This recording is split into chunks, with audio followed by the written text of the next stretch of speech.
Hello नमस्कार, मी स्नेहा स्वागत करते पुन्हा एका नवीन व्हिडिओसह।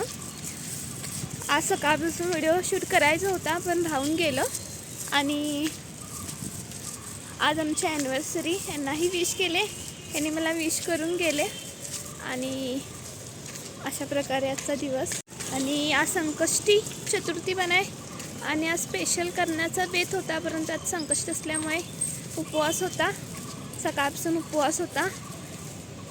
साबुदाण्याची खिचडी करून खाल्ले आणि आता 2 पेस्ट्री घेतलेल्या आहेत आणि ह्यांना चॉकलेट पेस्ट्री आवडत नाही, मला आवडते, परंतु आता आज त्यांच्या आवडीचं खायचं ठरवलंय। चला, आणि माझा पचका झाला, आज पण पाऊस आला। आज मंदिरला जायचं म्हटलेलं दोघेजण आणि आता पेस्ट्रीने असं घेतलेलं आहे, नारळ फोडून आणला। आता मोदक करते, मोदकाची रेसिपी तुमच्याशी शेअर करते, कसं काय मी मोदक कसे करते। आणि आज सकाळपासून उपवास होता, साबुदाण्याची खिचडी खाल्ली, फ्रूट खाऊनच धरला होता आजचा उपवास। चला, आणि सकाळी आमच्या लग्नाचा अल्बम शूट केलेला आहे, तोही त्याचीही क्लिप याच्यामध्ये मी ॲड करते। आणि आमचं लग्न हे लॉकडाऊनमध्ये झालं होतं, सेकंड लॉकडाऊन झालं त्यावेळेला, आणि आमचं लग्न होऊन आज 5 वर्ष कंप्लीट होतात। आणि अशा प्रकारे, आणि आमच्या इकडचा व्ह्यू खूप छान आहे। आम्ही शहरात राहत असलो तरी आम्हाला निसर्ग अनुभवायला मिळतं, खूप छान। आणि आता पाऊस येऊन गेलेला आहे आणि पूर्ण असं चिखल मातीचं झालेली आहे। आणि चला, आता मी एकटीच जाऊन आलेली आहे, दोघेजण जाणार होते, परंतु ते आले असते तर मग खूप उशीर झाला असता। त्यांना लवकर या म्हटलेले, त्यांना कामानिमित्तच लवकर यायला जमलं नाही। मग त्यांनी आल्यावर संध्याकाळी जायचं म्हटलं तर मग मोदक करायला उशीर होणार, त्यासाठी आता मी एकटी जाऊन आले। चला, घरी निघते आणि डायरेक्ट मोदक करते वेळी भेटते। चलो, इथे मी मोदकासाठी सारण बनवलेलं आहे।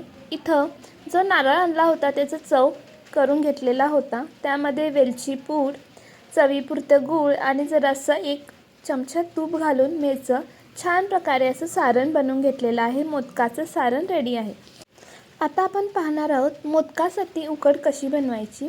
यासाठी आपल्याला इथे 2 वाटी पाणी घेतलेलं आहे, त्यामध्ये आपल्याला थोडंफार चवीपुरती मीठ घालायचं आहे, थोडंसं अर्धा चमचा तूपही घालू शकता, याने आपली उकड ही चांगली बनण्यास मदत होते।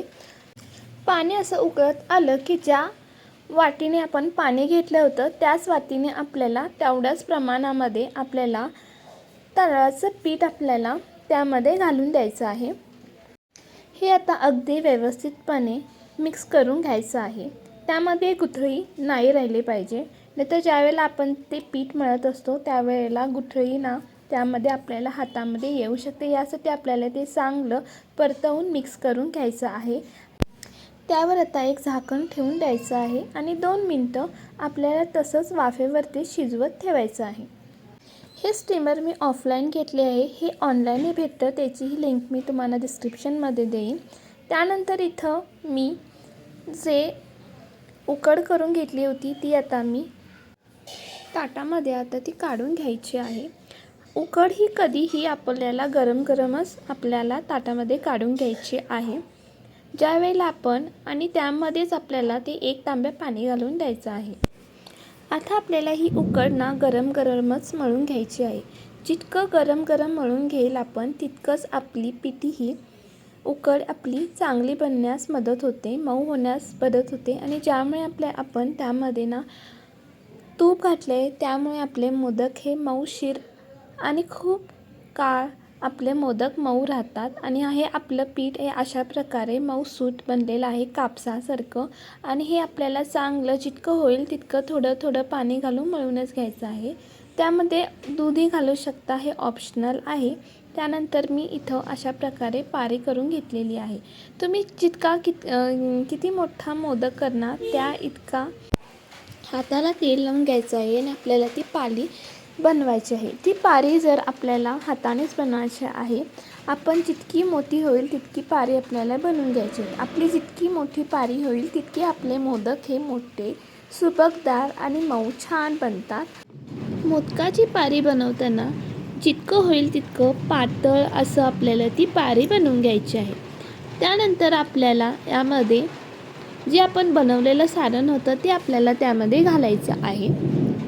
आणि ज्यावेळेला आपण पारी बनवतो त्यावेळेला एक लक्षात ठेवा, मोदकाची पारी बनवताना बाजूचे कट हे मऊ पातळ असले पाहिजे आणि जो मधला खोलगट भाग आहे तो थोडा जाड असला पाहिजे. जर आपली पारी थोडी कडक असेल तर आपले जे कळ्या पाडतो ना आपण, त्या कळ्या थोड्या क्रॅक होऊ शकतात आणि आपले मोदक व्यवस्थित बनू शकणार नाहीत. यासाठी आपल्याला छान प्रकारे अशा पाकळ्या बनवून घेऊन तो मोदक छान प्रकारे असा दुमडून घ्यायचा आहे. आणि जे एक्स्ट्राचं पीठ असतं जे मोदक बनवताना, तो आपल्याला वरचा भाग अशा प्रकारे कट करून घ्यायचा आहे. आणि छान एकसारख्या आकारामध्ये आपले छान असे मोदक माझा बनवून रेडी आहे. आणि याच्या पाकळ्या एकसारख्याही पडलेल्या आहेत, पाहू शकता इथे. अशा प्रकारे मी आता सर्व मोदक बनवून घेते. इथे सर्व मोदक मी स्टीमरमध्ये 15 मिनटं वाफवून शिजवून घेतलेले आहेत. आणि इथं माझे छान असे सुबक असे मोदक बनवून रेडी आहेत. खूप गडबड झाली त्यामध्ये मी तो व्हिडिओ शूट करू शकले नाही. आणि इथं माझे फायनली मोदक रेडी झालेले आहेत. यामध्ये मी 2 साचे म्हणजे टोटल माझे 11 मोदक बनलेले आहेत 2.5 किलो वाटी पिठामध्ये. इथं जे बाकीचे आहेत तेही मोदक मी आता स्टीम करून घेते.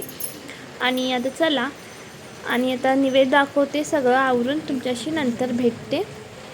ही आपण स्टीमर यूज करत असतो त्यावेळेला आपण त्या खाली पाणी घालायचं असतं आणि वरती ते स्टीम करायचं असतं अशा प्रकारे.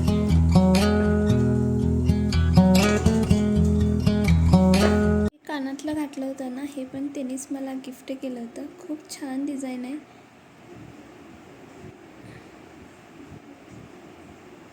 असं फोटो दाखवेन मी. सूर्यफुलाच्या आकारामध्ये आहे हे. खूप छान वाटतं. क्लिअर दिसायला की नाही माहिती नाही. आता ते मी जास्त असं हेवी असं कानातलं जास्त घालत नाही. माझं सोन्याचंच कानातलं असतं. मला असं नकली घातलं तर माझे कान चिडतात, त्यासाठी मी असं नकली जास्त घालतच नाही. आणि आज चेंज म्हणून घातला होता. नाही तर माझं हमेशा तुम्ही बघाल रिंग तर असते तर छोटं कानातलं असतं, ते कंटिन्यू असतं माझं कानातलं.